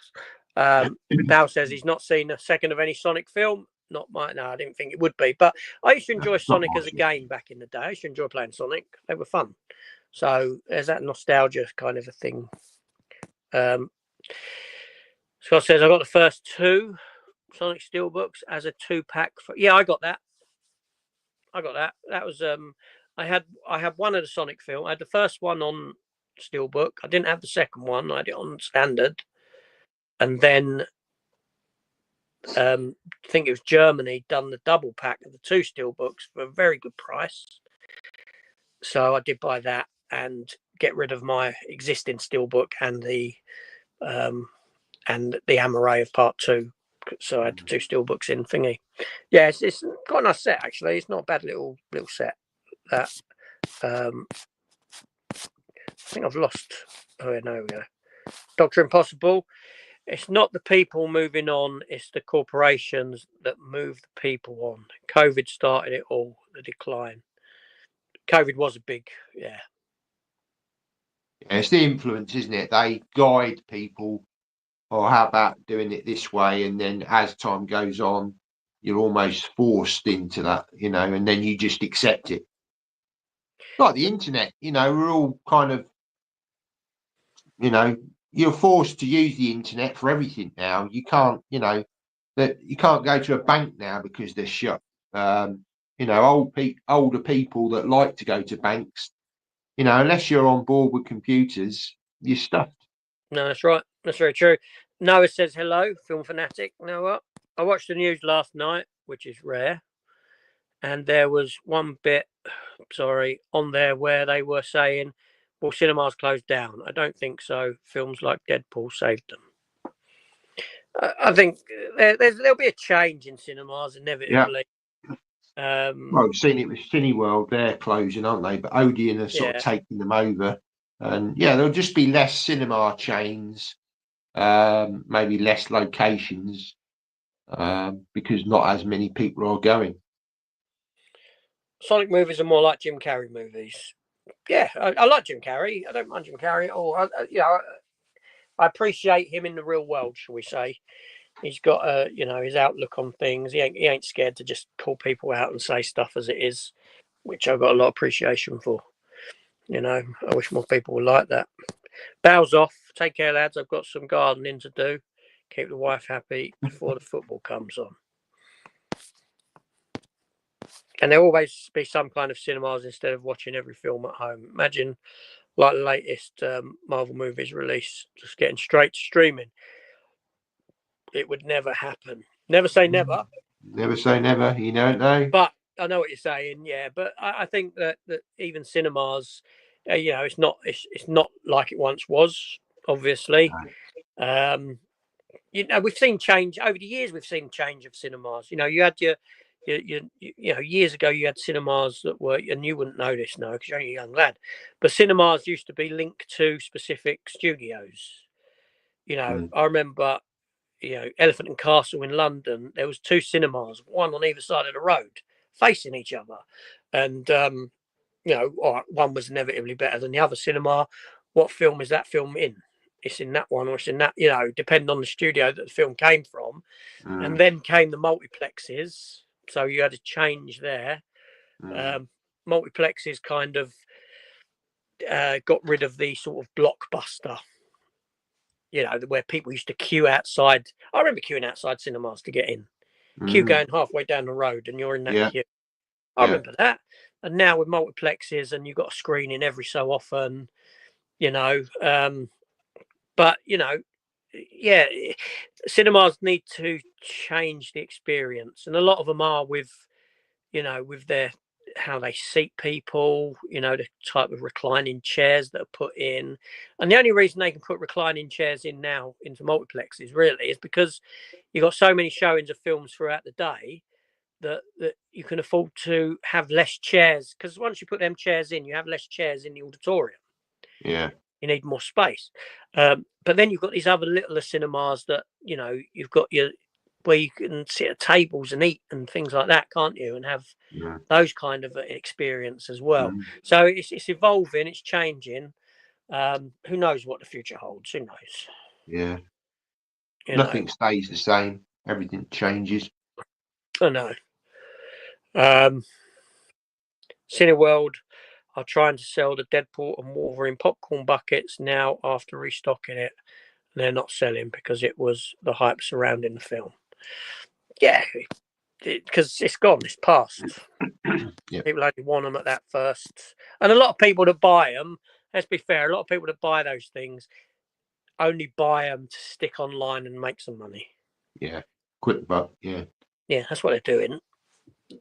That's, Same with the scalpers. yeah, that's exactly what it is. They buy it for a turnaround. There's no one else. The people that want it, fans, can't get it because they've gone in and bought them all at the get-go as soon as they can. Yep. There are some nice popcorn buckets, don't get me wrong. The Aliens ones were pretty good. I've got a few popcorn buckets. I've got 4 popcorn buckets. War for the Planet of the Apes, metal one. It's like one of them sort of bins. Doctor Strange. Can't remember what the third one is. And I've got the Guardians of the Galaxy square one that lights up. But that's it. Again, Yeah. now I wouldn't consider getting any more. I don't even know where they are, those popcorn buckets. Probably upstairs in a box, dented. There we go. But yeah, so that's the last message for now. Yeah, I think. Yeah. Wait a minute, what am I pressing? There we go, because I'm on my phone, so I don't know what I'm pressing. Yeah, that's the last message in the comments. So if you want to throw any more comments in, people, please feel free to. So where were we, Matt? What do you want to discuss now? I think we've discussed, the death and all that. I think we've gone through a lot of that. It's we've got some good comments there. Sorry if I do seem a bit blunt when I'm not agreeing with comments, but I see it as it is. I suppose I'm you might say that I'm pessimistic, but I'd like to say that I'm realistic. Where when it comes to this, there's a reason why these things are, things have happened. There's a reason why I can't go to Sainsbury's and buy my latest film. No. No, I mean, I think as physical media collectors, it's not a particularly nice thing that this is all coming to an end. But, like you say, we have to be realistic about it and realise that, technology now is caught up to where the studios would have wanted this back in the 1980s if they could have done. Have total Absolutely. control over how they distribute the films, what they can charge and all the rest of it. Whereas, the technology wasn't there for a long time. And, this is why we've had physical media. But, times are changing. And yeah, we've got to change with it. So Noah says, which films are you going to watch next, either on streaming or cinema? Or let's open that up to like whatever. You got any plans to be watching anything this weekend, Matt, or upcoming? That hasn't got to be streaming, from your collection even. Yeah, well, I'm probably going to watch maybe a couple of 3D films because as from next week, I'm starting to review 3D films in my collection, and that's mainly just again to try and keep that 3D element of collectors out there alive. You know, I know probably a lot of people aren't interested again in 3D format. But you know, I enjoy it. I've got the capability to watch it, and I've got a lot of 3D titles in the collection, which you know I haven't revisited for some time. So that's probably going to be probably a couple of films this weekend to do reviews on for future videos. I did watch last night on Amazon, and again, this was an Amazon Studios or MGM now as it is. The film Blink Twice. Have you seen that? Blink Twice. Give me an idea of what it's about. Well, it's really about coercive behaviour, to be honest. It's got I can't think of the actor's name. The guy who was in I don't know, can't think of his name. Let me look it up. Oh, I don't think I've seen it. Is it a new film? Yes. Yeah, it's only just come on to Amazon. Okay. I'll tell you who is in it. That you know, the young lad from The Sixth Sense, Channing Tatum. Channing Tatum's in it. Channing Tatum. Channing Tatum, that's it. Well done. Yeah, you know the young lad who was in The Sixth Sense. He's in it, but he's Haley Osment, is it? Haley Joel Osment, yeah. Yeah, he's quite a big lad now. He's put on a lot of weight. He's fat. Yeah, I know. Yeah. So am I. He's in it. Below the screen. Yeah. Okay. Was it any good then? I thought it it was quite good. I mean, it's obviously dealing with you know, I mean, there's a warning at the start of the film as well, that sort of trigger warning. But it's you know, it's dealing with the sort of subject of coercive behaviour. So it's quite, you know, quite an interesting watch. Yeah, I didn't mind it. It's not something I would pick up. I don't even know whether it's available on physical because it's an Amazon Studios one. But yeah, I watched that. Didn't mind it. I thought his performance was quite good, actually, Channing Tatum. Oh, right. Yeah, I don't mind Channing Tatum. Yeah, I thought he was all right in this, actually. So my next watch is I don't think it's going to happen this weekend, because this weekend I was going to give to War for the Planet of the Apes and another revisit of Kingdom of the Planet of the Apes to finish the thing off, because obviously I've done the first two last week. However, I'll see how I feel, because at the moment I've got obviously Nosferatu that I want to watch, Sonic 3 that I want to watch, and Section 31, Star Trek Section 31 that I want to watch. However, I get at times I'm funny in that I'm happy to sit down and watch a new film, and then there's other times when I just want to sit down and I don't want to think, if that makes sense. I don't want to invest. I don't want to invest my time and thoughts into a film, so I will watch something that is familiar. Yeah. And so at the moment I may say, okay, Nosferatu, Sonic, no. Section 31, nope. I stick to the Planet of the Apes choice, because I don't know if I want to watch, if I want to, not that I don't want to watch them, whether I can be bothered to invest. And obviously, if I'm watching them when I don't really want to watch them, I may not like them all, because I'm not in the mood for them. No. Yeah. And Noah says, I saw a film yesterday called The Killer's Game with Dave Bautista. It was all right. Never heard of it. Yeah, that's on Amazon as well. Okay. Stephen says, I hate it when they do trigger warnings at the beginning of films. Trigger warnings are gay.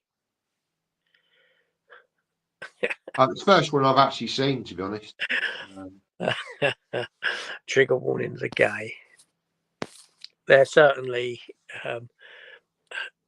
unneeded. They're unneeded, yeah. There we go.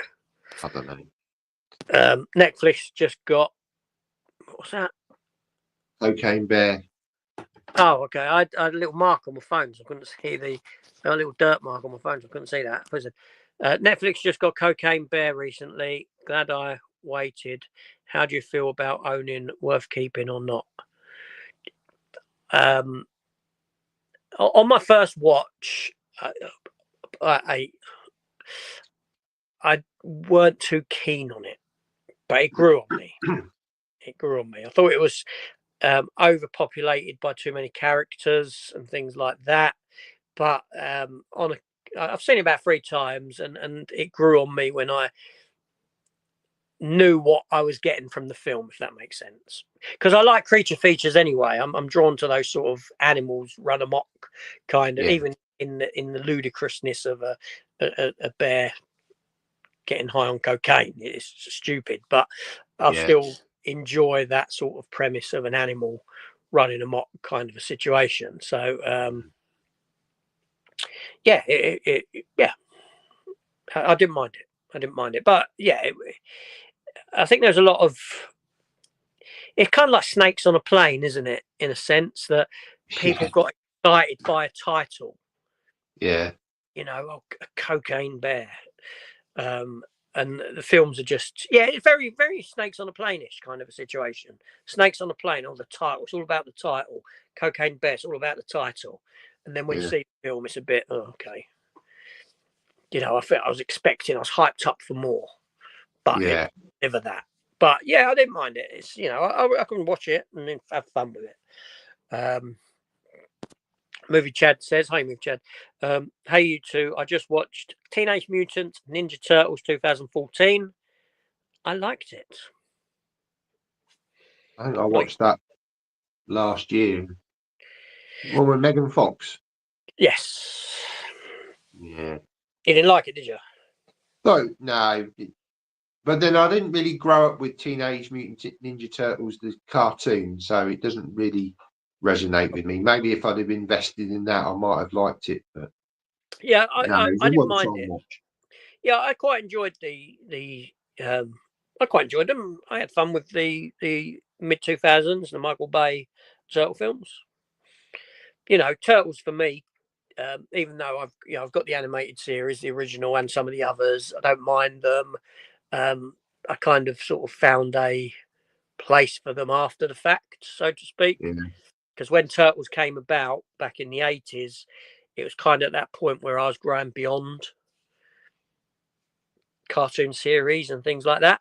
So I was aware of them. I'd grown out of the toys. I weren't really, into toys at that point. Things were changing for me, and but I sort of found an appreciation for them after the fact. I've read comics of turtles and things like that, and not that I collect religiously turtle comics. I don't. I've got a handful of turtle comics, not loads, but every now and then I'll be drawn to a particular turtle series for whatever reason it might be, a mini series, and read it. And do you know what I mean? It's that kind of situation. So yeah, for me, they were all right. I didn't mind them. They were fun. I wouldn't mind, if they did a 4K version of that very first Turtle film, I'd probably upgrade that. I'm not talking about that. I'm not talking about the Megan Fox one. I'm talking about the original Turtle film from back in the day. It's a very dark film. It's very dark. I remember my first watch of it was actually a pirate copy. Couldn't see a damn thing that was going on, much like Batman. 1989. I never saw Batman 89 in the cinema. It was a pirate that I saw. And it was so dark. It was so dark that I didn't particularly like it. I saw. But there we go. Just don't watch cam pirates because you lose a lot, don't you? But there we go. I don't know. So you got anything upcoming on your? Oh, you have got some upcoming videos on your channel, haven't you, Matt? If I'm not mistaken. Yeah, I mean, I've just done one yesterday, which talking about again packaging and how some of these companies sort of polish the turd, shall we say? So yeah. And what about coming up soon? Anything? Yeah, so next week is the first 3D review of a film, and so I'm going to do sort of regular 3D reviews of films in my collection. That's coming up Wednesday, and then next Friday is another discussion video, which is about the subject of the fear of missing out, FOMO, and how I deal with it, my thoughts on it, and just giving maybe some advice for people that are, maybe struggle with that, and I don't know, just my thoughts on it and how I think you tackle it. But I'm not saying I'm right, I'm not saying I'm wrong, but it's just, No, I yeah. think it's just good to sort of share your opinions on these things, and maybe it might help somebody. No, absolutely. I mean, I've got, I ain't got too much coming up, actually. I've got 3 thingy comic book, where I was going through my comic boxes and seeing what I've got, which was more for myself. I've got 3 of them that I've held over since November that I just I don't want to put them up. I don't want to put them on the channel. I'll be honest. No. I don't want to make them live, but I've got a chat tonight. One of these, which is obviously it's up as a premiere, and that's about pre-order madness, I've called it, because it's me delving into my psyche and my thought process and the changes that have come about for me, and and this comes into, like I was talking about Sonic 1 and 2, because of what I'm saying tonight, it is still relevant to what I do, in a sense. Yeah. I'm sure I will like Sonic 3, I'm sure, but like pre-ordering both steelbooks, I'm not going to get both, I know that. I just wanted to place hold just in case, until I decide I'll go for that one or I'll go for that one. I don't know what one, but at the end of the day, it's the same film. But I won't get both, that's for certain. But again, it's that sort of, let's order it. Let's pre-order it, because I know that I'm going to watch the film. I'll probably want to get it based upon the others and the Knuckles TV show. But it's still, so you've pre-ordered it because you don't want it to sell out. You don't want to see, because you might want it, but you don't want to see sold out. So pre-order it now, even without having seen the film. Yeah, well, that's the fear of missing out, isn't it? Yeah, and there's an inherent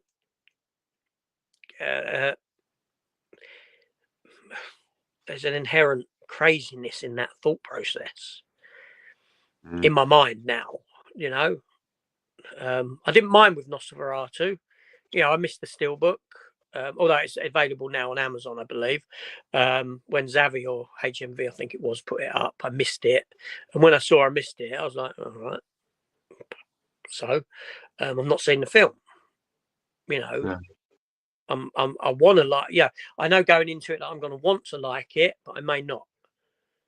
And I know that other people have said it's boring and sleep inducing, so I may go that way with it and then decide, no, I don't want to get it.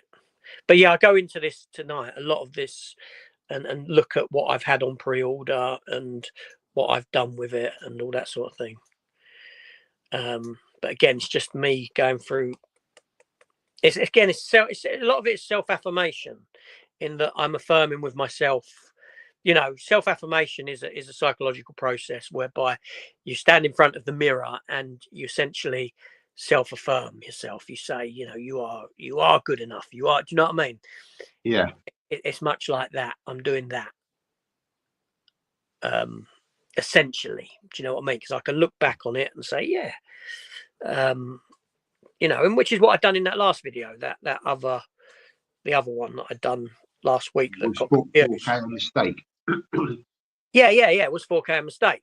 Inherently, the answer, the conclusion I come to is no, it wasn't a mistake, but therein was a load of mistakes. Yeah. The stepping into 4K wasn't a mistake, but there's so many mistakes involved in it. I've bought a lot of 4Ks that just not necessary, just for the sake of them being a 4K. It's interesting as well that you got a lot of views on that video, so clearly a lot of people are interested in that subject. So are they thinking the same thing, or are they just more interested in what your thoughts are? I don't know. Well, yeah, I think a lot of people miss the point of the video. I'll be honest, because and I know what it's like. People don't watch videos all the way through. It's a 30-minute video, right? And people trail off. They turn off 10 minutes in, 5 minutes in. They think they've got the point of the video, but they haven't.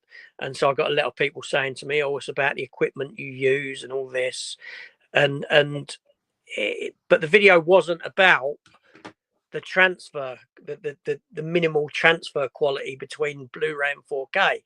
That's missing the point of the video. That's a very small part of it in my mind. It's everything else associated with stepping into the world of 4K. The cost. It's not as simple as. Sorry. The cost of it. Yeah. The collector's editions are produced. Steelbooks and all the rest of it. Like if I went out now and I bought myself the best TV on the market, the best player on the market, the best sound system on the market, I'm going to be thinking the same. Yeah. It's not about the equipment that I use. No. It's that's just missing the point. But I get, like I said, people ain't going to sit through 30 minutes of a video. I get that, but the video was primarily for me to offload, to understand what's going on with me psychologically and the changes henceforth with my collecting and thought process, because there's a lot of changes, and it'll be interesting to see how this year rolls out, because you never know. 12 months time I could be saying I'm done with physical media, I'm not collecting, I'm going streaming, I'm going to go Apple. You don't know, do you? This is the thing. I'm saying now that I wouldn't, but I'd like to think I wouldn't. But life has a way of changing, evolving, and you opening up to new things. So it'll be an interesting journey. All I know is that I'm glad that I'm making these changes. I mean, and obviously another video that I'll have coming up very soon will be the pickups for this month. My monthly pickup video. Oh yeah, end of next week. Yeah, because obviously if you remember, December was a huge haul, two stack loads. Yeah. And stupid. But that's me. Stupid. There we go. Anyway, I think we should leave it there, Matt. It's coming up to past. We've done 2 hours impromptually, so that was good. And thank you to everyone watching. Thank you for the comments. It's been great. Obviously, I will link Matt's channel again, but I'm sure everyone knows Matt. But I will link it when I can. You know what I mean? I'll link it in the thingies. And if you're watching this on playback, it'll probably be there. So go and check out Matt's channel and subscribe. Any last words, Matt, before I press end? No, just thanks for watching and see you next time. Take care, everyone. And our next live will be on Matt's channel, but that'll be... Might be next weekend, maybe the weekend after. Next week I'm busy. Yeah, I know. So maybe a couple of weekends time. We'll have a week break and then we'll be back on Matt's at some point to discuss whatever we're discussing. See you then. Take care. Cheers. Bye-bye.